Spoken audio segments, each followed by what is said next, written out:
Hi, this is just a little video because we did Let Women Speak in Shrewsbury on Sunday. We didn't feel like filming, so we didn't. So I'm just going to say I've just come back from Marrakesh in Morocco on a woman's only trekking. So across the Atlas Mountains, where obviously the earthquakes happened and all the villages have lost. From the Medina city, with the old city, where so we were right in the middle of it.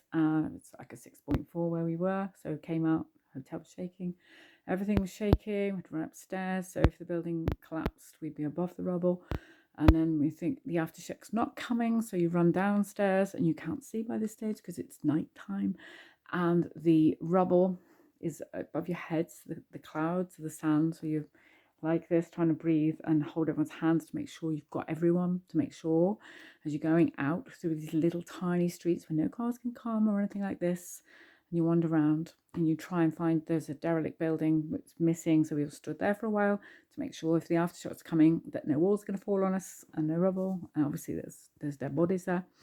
And then we get moved further on, the Moroccan ladies screaming at us to get further down, so we do.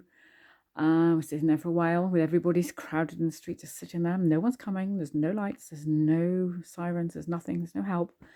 I go back with the manager to the hotel because there's a lady that needs medication. So we go back and we cut passports for people so we can get out. So I'm just here to say, well, first of all, the human connection was so intense, with eyes and touch and sharing water and sharing food and everything else. Make sure everyone's safe. You didn't know them, but you kept them safe. And nothing will faze me again. We got to the airport at 4 a.m. Everyone was panicking and trying to get in. The airport was damaged, but we still got in. People fighting to get on my particular flight, which I was already booked on, back to Manchester. People on that flight, very quiet, clapping as we landed, praying. Lady next to me, burst into tears. I didn't know her. So nothing phases me. I'll be at Dublin on Saturday for Let Women Speak. I'll be a steward, and you can shout and bang and scream in my face because nothing will frighten me ever again. The most important thing to me was connection and being back with my daughters. Nothing scares me. You are not women. If you're a man, you're not a woman. India Willoughby, you can call women all the names you like. Call us frumps, ugly, whatever, old.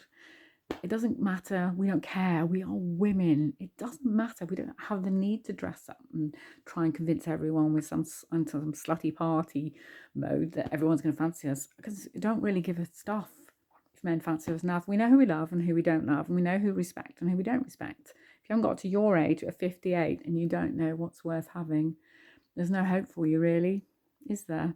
So life matters, truth matters more than anything else in the world.